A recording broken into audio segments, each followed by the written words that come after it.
আবু যর রাদিয়াল্লাহু আনহু বর্ণনা করছেন, রাসূলুল্লাহ সাল্লাল্লাহু আলাইহি ওয়াসাল্লাম একবার কথা শুরু করলেন এভাবে, সালাসাতুন লা ইউকাল্লিমুহুমুল্লাহু ইয়াওমাল কিয়ামা ওয়া লা ইয়ানজুরু ইলাইহিম ওয়া লা ইউযাক্কিহিম ওয়া লাহুম আযাবুন আলীম। তিনি বললেন যে তিন ধরনের মানুষ আছে যাদের সাথে কিয়ামতের দিন আল্লাহ কথা বলবেন না। কথা বলবেন না মানে তাকাবেনই না। শুধু তাকাবেন না তাই না, কিয়ামত দিবসের সাথে সম্পর্ক না, পার্থিব জীবনে যে সময় তারা অবস্থান করছে সে সময় পবিত্র হওয়ার মতো সুযোগ দিবেন না। আর তাদের ফায়সালা কি হবে, জান্নাত না জাহান্নাম। তিনি বলছেন আল্লাহ আযাবুন আলীম, তাদের জন্য যন্ত্রণাদায়ক শাস্তি আছে। চারটি শাস্তির কথা বলছেন রাসূল সাল্লাম এই জায়গায়। তাকাবেন না, কথা বলবেন না, পবিত্র হওয়ার সুযোগ দিবেন না এবং ভয়াবহ শাস্তি অপেক্ষমান।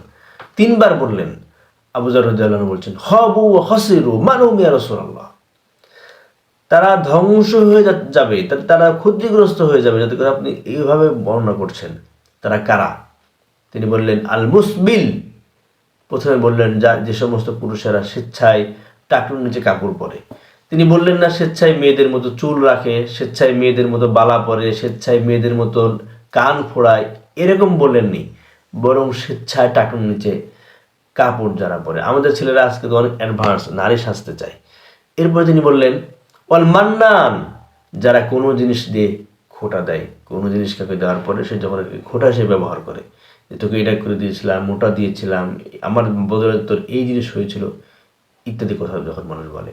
তো বললেন ওয়াল মুনাফিকু সিলআতাহু বিল হালিফিল কাযিব, মিথ্যা শপথ করে, বিল হালিফিল কাযিব, মিথ্যা শপথের দ্বারা যে বিক্রেতা বিক্রি করে, দ্রব্যের দাম বাড়িয়ে দেয়। এক হাত বদলে আগে বিক্রি হতো, এখন এক হাতটা 13-14 হাত বদলে বিক্রি হয়। সুতরাং ব্যবসায়ী না বরং ব্যবসায়ীদের চষে খাওয়া, ক্রেতা না বরং ক্রেতাদেরকে দাম বাড়িয়ে বাধ্যতামূলক বেশি দামে কিনতে বাধ্য করে কোটিপতি বনে যাওয়া, বড় বিল্ডিংয়ের মালিক হয়ে যাওয়া ব্যক্তির জন্য জাহান্নাম অপেক্ষমান, তাকে আল্লাহ জাহান্নামে দেবনই। হাদিসটি মুসলিম সহ আরো অন্যান্য হাদিস গ্রন্থে এসেছে। আমাদের উচিত হবে এই তিন বৈশিষ্ট্যকে এড়িয়ে চলা। তবে কোনো কাজে মেয়েদের হুবহু অনুকরণের দিকে না যাওয়া, হতে পারে পোশাক পরিচ্ছদ থেকে একটু যে যা কিছু আছে, পোশাক থেকে শুরু করে সবকিছুই।